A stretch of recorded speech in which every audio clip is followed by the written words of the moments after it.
The CyberIrishman is at Osaka's Expo 2025, the World Fair. I've been here for 4 days looking around the pavilions and the events, and here are my top picks for the things that you should do if you come to Osaka 2025. And don't forget, get your tickets well in advance because you can start applying for lottery tickets to see the popular pavilions 30 days in advance of your arrival here. Now, the ring is a magnificent structure.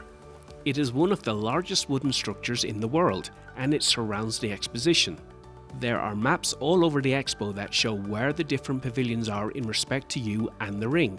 The major pillars on the wall are clearly marked with their location numbers, and there will be a segment map nearby that shows you what other pavilions are close to you. Now at night, the ring is fantastic, and it gets very peaceful after 7 o'clock. You can get to the top of the ring using the stairs throughout and escalators by the east and the west points of the ring. It's a great place to both overlook the exposition in its entirety or to watch the drone show at the end of the night.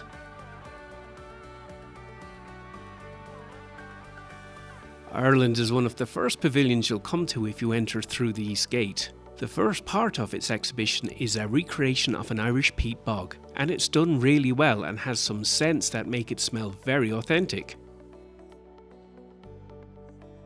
There's a room dedicated to Irish arts and crafts where you can try your hand at playing an Irish harp, which was very popular. The next room hosted 3 Irish musicians and dancers who encouraged participation with a very serene Irish montage projected on the wall. All in all, I left there feeling very relaxed. The Earth at Night Pavilion did a great job highlighting many Japanese traditional skills, also explaining how these skills are very regional. Pride of place was a 1 meter diameter lacquerware globe with a great explanation of the painstaking process of creating the globe and the many different artisans needed to bring it to life. The Advanced Air Mobility exhibition showed a drone-like air vehicle that could be used for remote medical evacuations, where the medic pilot needs less flying experience than a traditional helicopter pilot. It was a full-scale model and it was pretty impressive. The exhibition also had some other conceptual flying vehicles on display as models. The Pasona NatureVerse was by far the most impressive of the tech pavilions I got to visit, and a definite must-do. It started out featuring a display of how raw materials are used to create modern technologies. Participants are then ushered into a room with a very impressive moving storytelling projection system. The story explains the interconnectedness of nature, technology, and humanity. We were assured that modern technologies are our friend and not our foes. And if you can't trust Astro Boy's word, then whose word can you trust? Still in the NatureVerse pavilion, we got to see an actual lab-grown heart muscle beating in a vat, just like a normal heart muscle would. It was fascinating. The Flying Operations Unit was a concept of a mobile operating module that could be dropped into remote locations with a surgeon performing the operation from anywhere. Honestly, I wasn't super convinced by this one. If you are not able to get advanced reservations to this pavilion, it is worth trying throughout the day and even worth queuing for. The Korean pavilion was pretty large with 3 zones, but I wasn't able to film the laser and voice shows, which were also pretty interesting. I was allowed to film this demonstration of converting carbon dioxide in human breath to energy using a hydrogen fuel cell, which was also pretty interesting. All in all, a pretty good pavilion. The Serbian pavilion was a great pavilion if you have smaller children, and it was all about play and human connection. There were no do not touch signs here. The exhibits and the staff really encouraged the kids and those young at heart, like myself, to touch and interact with the exhibits.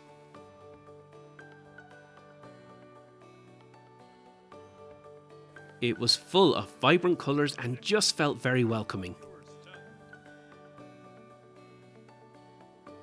The highlight was a hybrid real mechanical and virtual Rube Goldberg type machine.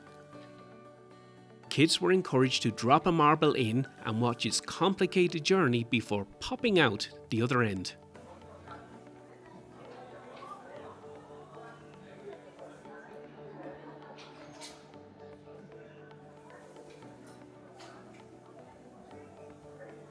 All in all, I'd say this is a must-do if you have smaller children.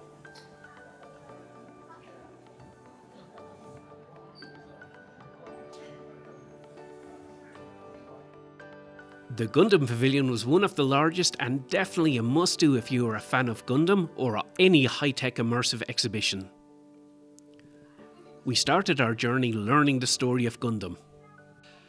Then we were taken on a long and exciting journey in a space elevator up to a space station tethered to the Earth.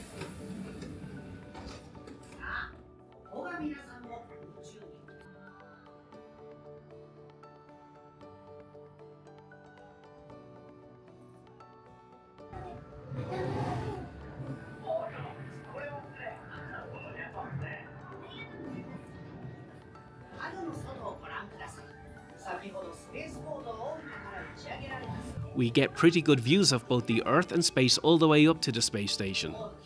They did a great job setting the scene for what comes next.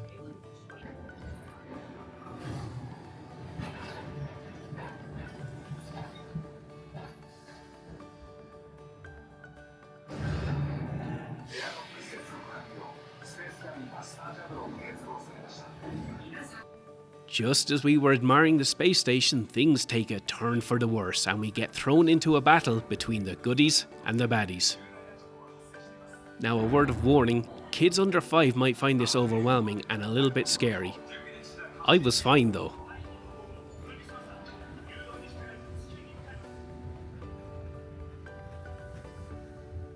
I won't give away the ending, but I made it out alive at the end of my first day at the expo.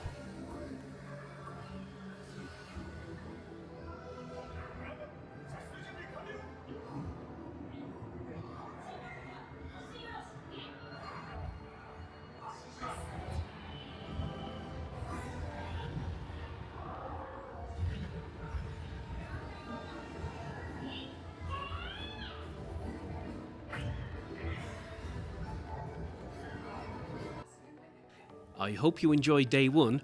Please check out my subsequent visits as I was at the expo for 4 days in total. I'm the CyberIrishman. Follow me here for cybersecurity, AI and digital nomad content. And if you're interested in cybersecurity or AI training, contact me via my website, cyberirishman.com. Catch you on the next video.